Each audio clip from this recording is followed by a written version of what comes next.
Hello friends, welcome to my YouTube channel Anjana's Cooking Tips. Please subscribe and press the bell icon. আজকের recipe নতুন স্টাইলের pancake. Cake তৈরির জন্য মা দুটো ডিমকে ফাটিয়ে নিল।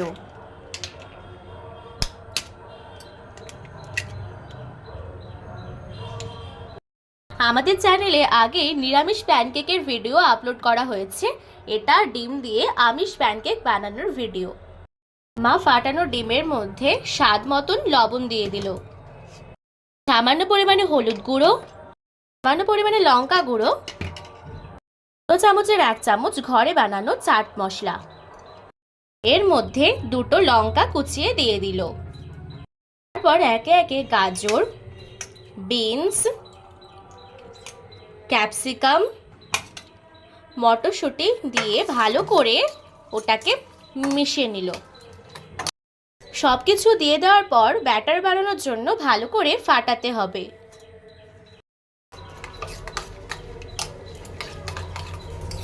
দেখো ভালো করে ফাটানো হয়ে গিয়েছে। মা ব্যাটারের মধ্যে এরপরে 1 কাপ দুধ ঢেলে ভালো করে ফাটিয়ে নেবে। দেখো এরকম একটা মিক্সচার চলে আসবে। এরপরে এর মধ্যে অল্প অল্প করে ময়দা দিয়ে ভালো করে মিক্স করে নিতে হবে। একেবারে সম্পূর্ণটা ঢেলে দিলে হবে না, একটু একটু করে নিয়ে ভালো করে ফাটাতে হবে। আস্তে আস্তে কম কম করে দিলে ভালো করে মিক্স করা যায়। মা ভালো করে ব্যাটারটাকে মিক্স করে নিল।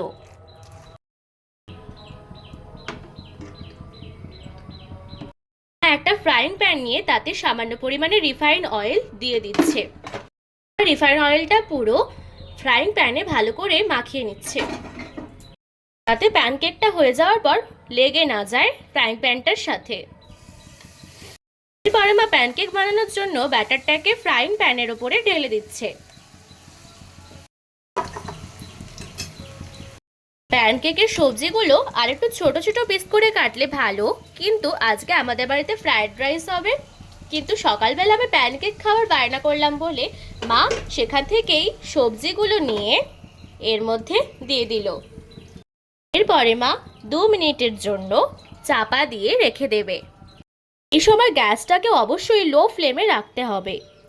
2 মিনিটের পর মা ঢাকনাটাকে খুলে প্যানকেকটাকে নতুনত্ব করার জন্য এর মধ্যে আগে থেকে ভিজিয়ে রাখা চাউমিন দিয়ে দিল।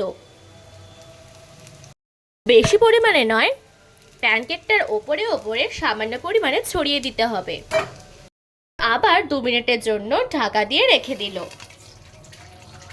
বন্ধুরা, এর মধ্যেই বলে রাখি, যদি তোমরা আমাদের চ্যানেলে নতুন হয়ে থাকো তবে অবশ্যই আমাদের ইউটিউব চ্যানেল অঞ্জনাস কুকিং টিপসটিকে সাবস্ক্রাইব করে দিও, পাশে থাকা বেল আইকনে ক্লিক করে দিও। ভিডিওটি ভালো লাগলে অবশ্যই লাইক করো, কমেন্ট করো আর প্রচুর প্রচুর শেয়ার করো।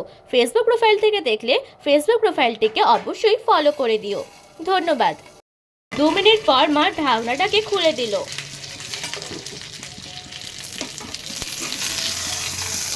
মা প্যানকেকটাকে উল্টে দিল। তারপরে আবার 2 মিনিটের জন্য ঢাকা দিয়ে রেখে দিল। মা 2 মিনিটের পরে ঢাকাটা খুলে দিল। এরপরে প্যানকেকটাকে আবার উল্টে নিল।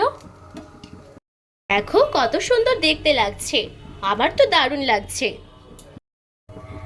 মা আমাকে আগেও এরকম প্যানকেক বানিয়ে দিয়েছিল আর আমি খেয়েছিলাম, খেতেও দারুণ লাগে। মা প্যানকেকের ওপরে সামান্য পরিমাণে বিট নুন ছড়িয়ে দিল। এর ওপরে সামান্য পরিমাণে চাট মশলাও ছড়িয়ে দিল, চাউমিনটাতে আগে থেকে নুন দেওয়া হয়নি বলে। এরপরে মা প্যানকেকটাকে নামিয়ে নিচ্ছে। মা প্যানকেকটাকে এবারে পিস পিস করে কেটে নিচ্ছে। তোমরাও দেখে জানাও কেমন হয়েছে।